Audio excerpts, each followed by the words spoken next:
So Easter's been and gone, and if you're like me, you've overindulged in eggs, and so now you have lots of empty egg tin foil. But we can do something with that. Welcome to the Battling Barrow. My name's Kev, and we're going to do another terrain video. I know what you're thinking. Perhaps we can just board it up into tin foil and use it for texture. Good use, but we're going to do something else with it, and I'm going to use a product I've not used on the channel before, so always fun to do, to explore new possibilities.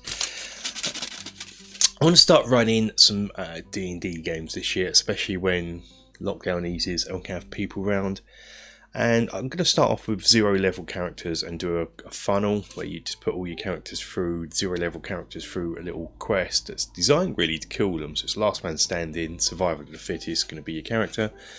And in that I want to do a bug nest, an insect nest, sort of run where loads of insects are coming out, a bit like Gauntlet. So I don't know if anyone remembers the video game Gauntlet, where you had these sort of nests. Till you destroyed their monsters would continuously spawn. So we're going to do that. So that's what we're going to use this for. We're going to turn Easter egg chocolate, tin foil stuff into something. So let's get crafting.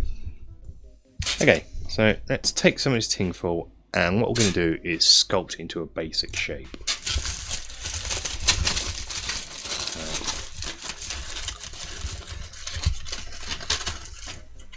I'm not going to need that much, so I think I may have overindulged a little bit at Easter, when really one egg would probably get all the nests I need. I sacrificed myself for you. I sacrificed my waistline for you guys. Okay, so I'm going to need that.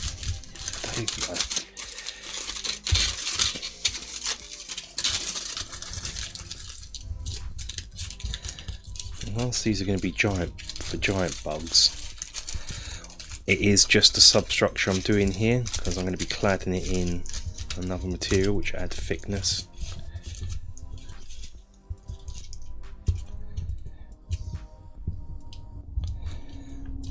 I guess you could also get away with using these as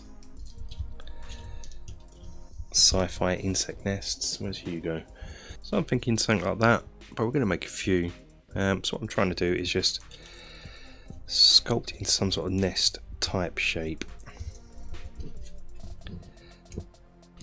And actually, when I'm doing this, I'm thinking of the egg from Alien, with its sort of opening here. I'm going to do a few.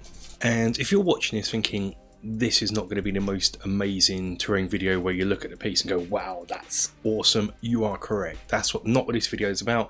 It's about using a new product that maybe you haven't used before or thought about using for war game terrain.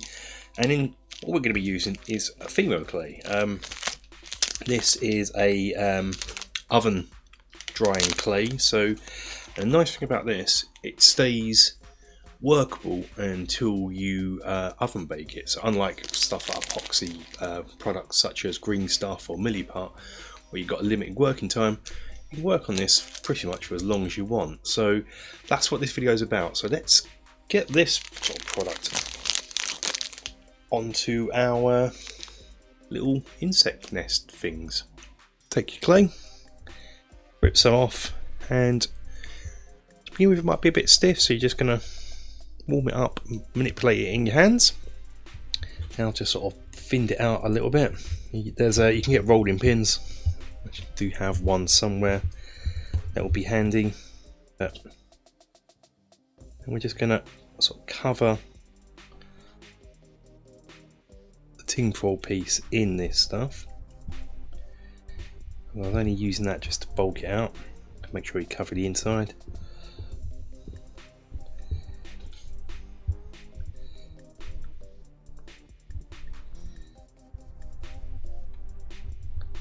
What I'm going to do now is smooth it out and shape it, maybe even add a bit more clay to the bulk, as it were,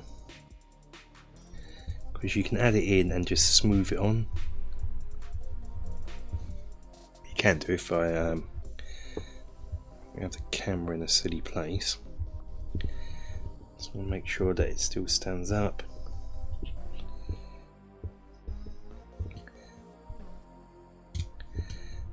It's looking a bit more insecty, insect nest like. Of course, this is a pure fantasy insect nest. I don't think insect nests look like this. It's probably more inspired by Alien than real bugs.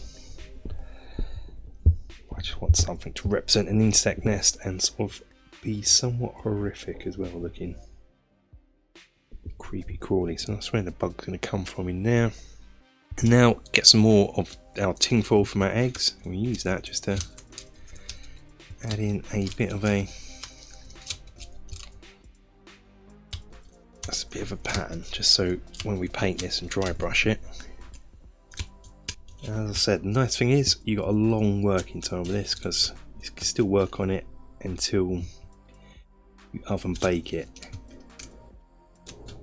I want to leave the top bit as smooth as possible, because I want that to be a bit, I don't know, fleshy, I guess. I think that's going to be it, just for what it is, just a bug nest. Put them onto an oven-proof dish and bake for the required amount of time at the required temperature as per the instructions.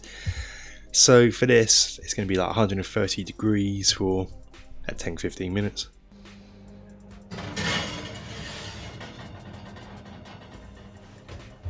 Once they've been cooked long enough and come out of the oven and cooled down,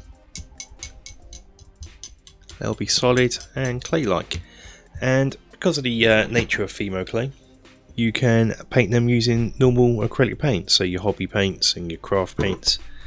So I'm just going to come in with a burnt umber that I use for my terrain projects when I want them brown. I'm just going to undercoat it in brown, and it takes paint really well. Once I've got that painted, dried, we'll come back and get some other colours on it. Next up, a heavy dry brush of Steel Legion Drab, and final dry brush of a sort of light tan. I'm using Rackar Flesh for this, because I just wanted sort of slightly sickly colour to these. Want to get a bit goopy with the nests and the egg sacs, so I'm just going to get some Mod Podge, just a heavy dose in there, plonk it in there and try and just dribble it over the edges.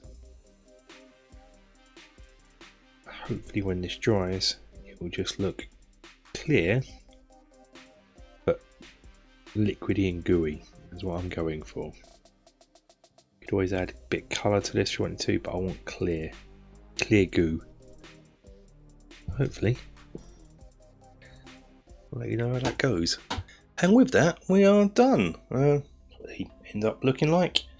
I forgot I used my Mod Podge is matte rather than gloss, so it's not as shiny and icky inside, and they're not the most amazing things visually to look at, but they do serve a purpose for future games I want to run.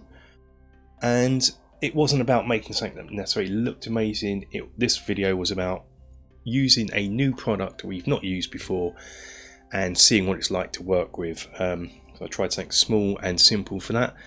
I really like Fimo clay. I can see myself using it a bit more on the channel and a bit more in my projects. If there's anything you can think of that would be of good use for it, let me know in the channel, in the comments. On the channel, let me know in the comments, and in future videos I can perhaps utilize that and make that. See what I can come up with for you. But yeah, this one's going to be a nice, simple, short, sweet video. I'm generally pleased with these, even though they are really simple looking. Generally pleased with these. And speaking of looking at them, let's have a look now and then see how they look in a nice glamour shot. Take this time. I want to take this time to say thank you. Thank you all for watching, liking, subscribing, and commenting, and big thank you to all my patrons as well that are making these terrain videos possible. You guys are amazing. So yeah, until the next video, guys, stay safe, take care.